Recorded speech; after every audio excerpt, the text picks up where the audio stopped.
तो प्यारे बच्चों देखो यहाँ पर मैंने आप सभी के लिए पहला क्वेश्चन लिख लिया है। अब इसको हम ध्यान से समझेंगे, ठीक है। एक एक चीज़ को ध्यान से आपको समझना है। तो यहाँ पर देखिए सबसे पहले बच्चों आपको पता होना चाहिए जो निशान रहते हैं इसको किस तरह से हम चेंज करते हैं। ये ब्रैकेट का मतलब था गुणा, ठीक है। देखिए सबसे पहले हम यहाँ पर ब्रैकेट को हटाएंगे।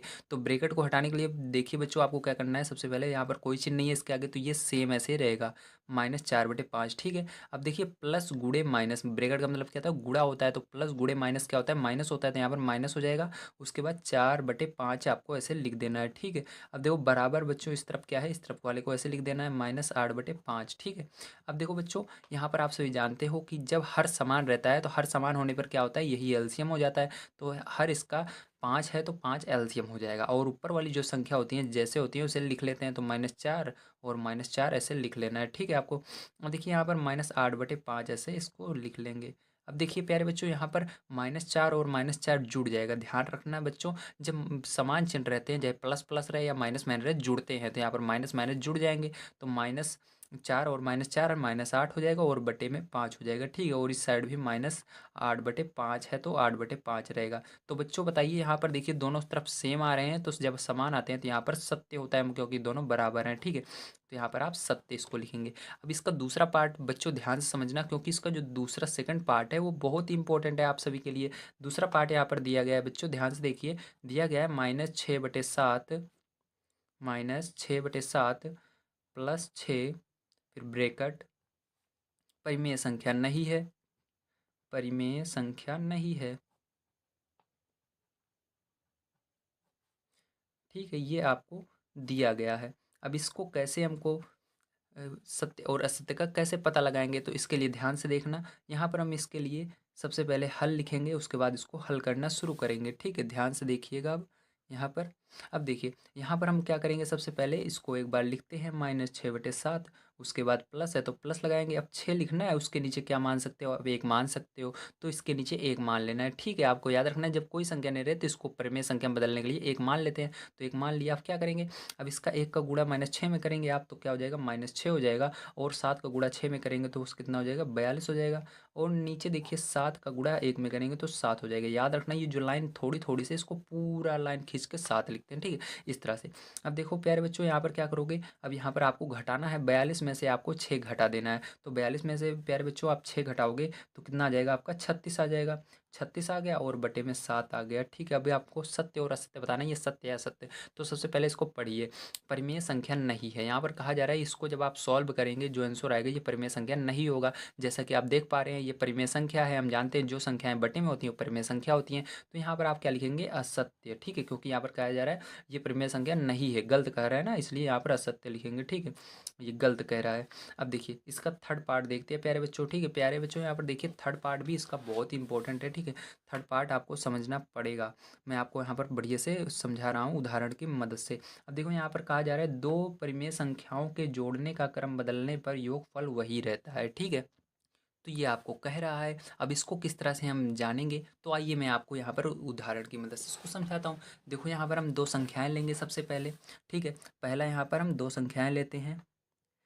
तो यहाँ पर मैंने एक संख्या ले ली 1/2 और दूसरी संख्या ले ली 2/3, ठीक है। देखो यहाँ पर क्या कहा रहा है, दो परिमेय संख्याएं हैं, तो एक परिमेय संख्या ये है, एक परिमेय संख्या ये है। अब इसको जोड़ने पर, ठीक है, इसको जोड़ने पर इसका क्रम बदलेंगे तो योगफल वही रहता है। पहले आपको इस तरह जोड़ना है, इसके बाद क्रम बदल के जोड़ना है। तो सबसे पहले इस तरह वो जोड़ते हैं हम। तो यहाँ पर देखो इसको जोड़ेंगे तो क्या करेंगे, इसको यहाँ पर गुणा करके कर लेते हैं, ठीक है। तो इसका गुणा 1 में करेंगे तो 3 हो जाएगा, 2 का गुणा 2 में करेंगे तो 4 हो जाएगा, और नीचे 3 का गुणा 2 में करेंगे 6 हो जाएगा, ठीक है। इसके बाद देखो इन दोनों को जोड़ लेंगे तो कितना हो जाएगा, 7/6।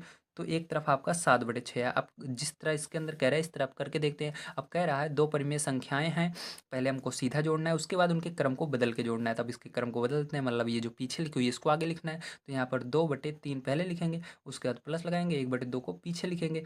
अब इसको फिर से जोड़ना है आपको, तो जोड़िए देखिए कितना आता है, ठीक है, ध्यान से देखना। अब देखो यहाँ पर जोड़ेंगे तो इसका गुणा इसमें करेंगे तो 4 हो जाएगा, प्लस 3 का गुणा 1 में करेंगे तो 3 हो जाएगा, और 3 का गुणा 2 में करेंगे तो कितना हो जाएगा, 6 हो जाएगा।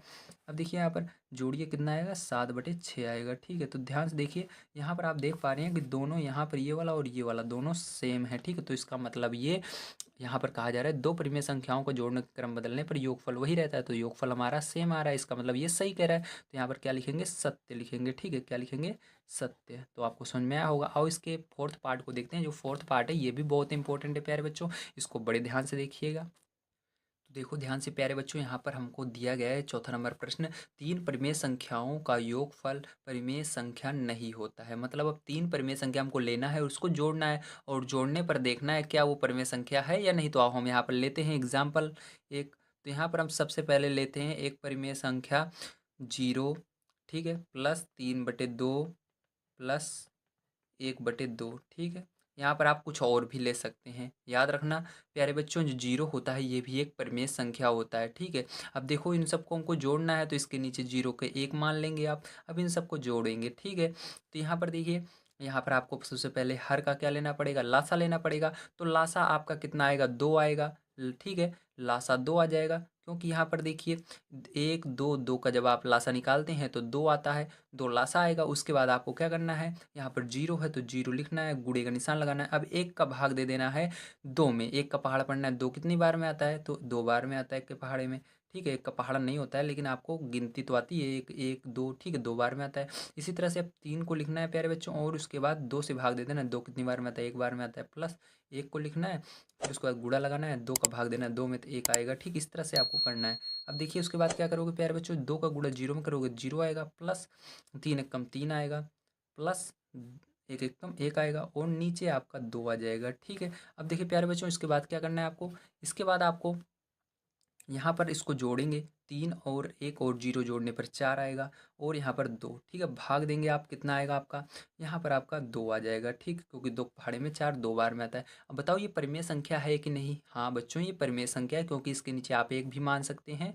और याद रखना सभी संख्याएं परिमेय संख्याएं होती हैं। ठीक है, ये परिमेय संख्या है, जबकि इसके अंदर दिया जा रहा है ये जोड़ने पर परिमेय संख्या नहीं होता है, तो यहाँ पर गलत बता रहा है, ये परिमेय संख्या होता है। ठीक है, तो यहाँ पर रहेगा असत्य। क्या रहेगा, असत्य। ठीक है, तो ये असत्य बता रहा था आपको। तो उम्मीद है